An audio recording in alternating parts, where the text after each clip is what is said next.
Welcome to Nexilix. If you've ever stared at a modern microchip and thought, how is it even humanly possible to organize billions of tiny components on that thing? Well, you're in exactly the right place. Today, we're stepping into the incredibly complex world of physical design automation to decode one of its absolute most critical stages between floor planning and routing, placement. To really wrap our heads around what we're talking about today, I want you to imagine something for just a second. Picture yourself holding a literal box. And inside this box are 1 million standard logic cells. We're talking NAND gates, NOR gates, inverters, flip-flops, the whole shebang. Now, imagine someone hands you this giant box and says, hey, put every single one of these cells inside a chip.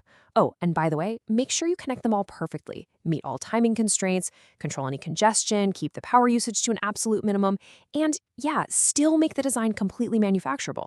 I mean, no way, right? That sounds totally impossible to do by hand. And honestly, it is. The sheer staggering complexity of this multidimensional puzzle is exactly why we rely so heavily on advanced electronic design automation, or EDA tools. Okay, let's really dive into this. We know we need a software tool to do the heavy lifting, but that brings us to the core question of today's explainer. How does an optimization engine actually decide where every single one of those million standard cells should go? It's not magic, even if it feels like it. It's just highly complex math. So let's break down exactly how it works. First off, we need to clear up a super common beginner misconception. A lot of folks think that once placement is done, the chip is basically fully connected and ready to go. Nope, not even close. It helps to think of physical design kind of like city planning. Placement strictly decides the geometry. It's asking, where are the buildings located? Routing, which happens later, handles the connectivity. That's asking, where are the roads built between those buildings? If your buildings are just thrown down randomly, building rows between them becomes an absolute nightmare. So just remember this. Placement is all about location. Routing is all about connection. So the tool isn't just placing things randomly out of thin air. Before our EDA city planners can start building, they need a really good math and some incredibly strict rules. The placement engine requires a few very specific inputs to get going. First up, the synthesized gate-level netlist. This essentially tells the tool exactly which cells actually exist in the design. Second, we have the floor plan, which gives us the overall block boundary and tells the tool where those cells are physically allowed to go. Third, timing constraints. These tell the engine which electrical paths are the most critical. And finally, physical rules. These lay out the exact laws of the land, stating what locations are actually legal to place a cell in. But hold on, before a single standard cell is ever dropped into the design, we have to finalize several massive infrastructure steps. Think of these as our pre-placement activities. First, we define the overall floor plan boundary. Then, we lock down the positions of massive blocks, things like SRAMs or big IP macros. We also have to handle I/O planning to figure out where the input and output pins go, and we lay down the power rings, straps, and grid structures. We even carve out specific placement blockages, areas where standard cells absolutely, under no circumstances, can be placed. It's only after all of this macro-level infrastructure is set in stone that our standard cell placement can even begin. All right, so the groundwork is laid.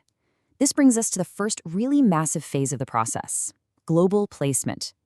Imagine those millions of standard cells we talked about earlier, just sort of loosely scattered across the floor plan. The engine's job right now is to figure out good, approximate locations for all of them. A major objective here is to group strongly connected cells together. Why? Well, because long wires are basically the enemy in physical design. Long wires create nasty delays, they burn up excessive power, they make routing incredibly difficult, and they cause huge signal integrity problems. Nobody wants that. So, okay, grouping heavily connected cells to keep wires short makes total sense from a geometric standpoint. But wait a second, what about timing? What happens when simply squishing things together to reduce wire length isn't enough to satisfy our most critical electrical paths? Because trust me, the tool absolutely cannot treat every single cell equally. To really understand how the tool manages this, we have to talk about something called slack, specifically worst negative slack, or WNS. Put simply, if you have positive slack, you're good. Your timing requirements are met. But negative slack, that means you have a timing violation. Your signal is arriving way too late. If a specific path has negative slack, the placement engine basically goes on high alert. It's forced to give that specific failing path some serious VIP optimization attention, physically moving those cells to better, faster locations just to speed up that lagging signal. This actually highlights a super vital concept for anyone trying to master physical design right now. Modern placement is no longer just, hey, let's pack some cells into rows. It is a highly complex electrical optimization problem. In fact, current industry materials show that cutting-edge tools like Cadence and Synopsys utilize what's called slack-driven placement. So the timing slack is directly guiding the placement adjustments on the fly, while the tool simultaneously models physical factors like wire length. It's an intensely timing-driven process, and that is absolutely crucial when you're working at advanced nodes like 3, 5, or 7 nanometers. All right, so let's say we've grouped our cells beautifully and we've perfectly optimized our critical timing paths. Our Silicon City is running like clockwork. But what happens when that perfectly timed city suddenly gets choked up with way too much signal traffic? Yep, that brings us to congestion. It's honestly one of the absolute biggest roadblocks in physical design. If you pack way too many cells into one tiny region where thousands of signals need to cross, you literally just run out of routing resources. And the consequence is, it's a total chaotic domino effect. You get routing overflow, you hit design rule check or DRC problems, and your signals are forced to take these massive, long detours.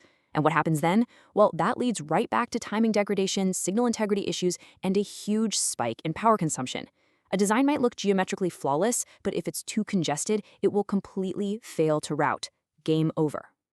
To fight this, modern EDA tools have to be ridiculously smart. Synopsys, for instance, notes that their IC Compiler 2 features ML-driven congestion-aware placement.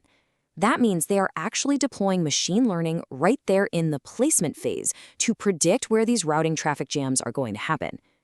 The tool actively pushes cells out of those high-traffic zones. Before the routing stage even starts, it's basically trying to prevent the traffic jam from ever existing in the first place.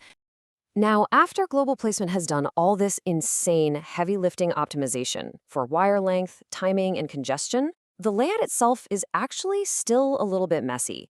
You might have cells physically overlapping each other or floating slightly off the grid, and that is exactly where our final physical step comes in: legalization. This is where the tool meticulously snaps all of those globally placed cells into strictly code-compliant, valid physical locations that perfectly align to legal rows and sites. The real trick here, the incredible challenge, is keeping the newly legalized placement as incredibly close to the optimized locations as possible without ruining all the hard work we literally just did. Oh, and there's another major placement headache we have to mention: high fan-out nets. A normal net is pretty easy, right? You've got one signal driving, say, 2 cells. No big deal.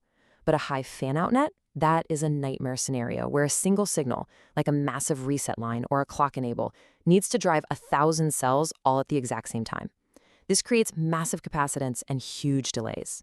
So during placement, the tool is actually forced to synthesize and insert these complex buffer trees just to efficiently push that single signal out to all those connected cells without the timing falling apart. So when you take a step back and really look at it, modern placement is the ultimate optimization balancing act. It perfectly illustrates the deeply interconnected metrics of PPA, power, performance, and area, alongside routability and congestion. You simply cannot isolate them.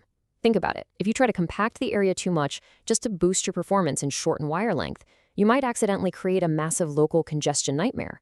But if you spread things way out to fix that congestion, suddenly your wire capacitance shoots up, which completely ruins your power and your timing. Every single time you pull on one lever, it drastically affects another. Let's zoom all the way out for a second and look at the complete physical design pipeline. We kick things off with the synthesized netlist. Then we run through the incredibly complex placement stage we just explored. After that comes clock tree synthesis, then routing, and finally sign-off. This really drives home the ultimate takeaway for today. An incredibly optimized placement is the absolute, non-negotiable prerequisite for a successful routing stage. Placement is all about finding those exact, perfect locations that actually allow the entire chip design to converge toward its final goals. And wow, that brings us to the end of our deep dive into the truly fascinating logic of standard cell placement. The physical design flow is absolutely vast, and there's just so much more for us to explore. So, what crucial topics should we demystify next, here on Next Helix? Should we jump into clock tree synthesis and explore exactly how a clock signal successfully reaches millions of flip-flops? Or should we take a much deeper dive into congestion, exploring its specific root causes and how to fix them? Let me know, and keep on learning.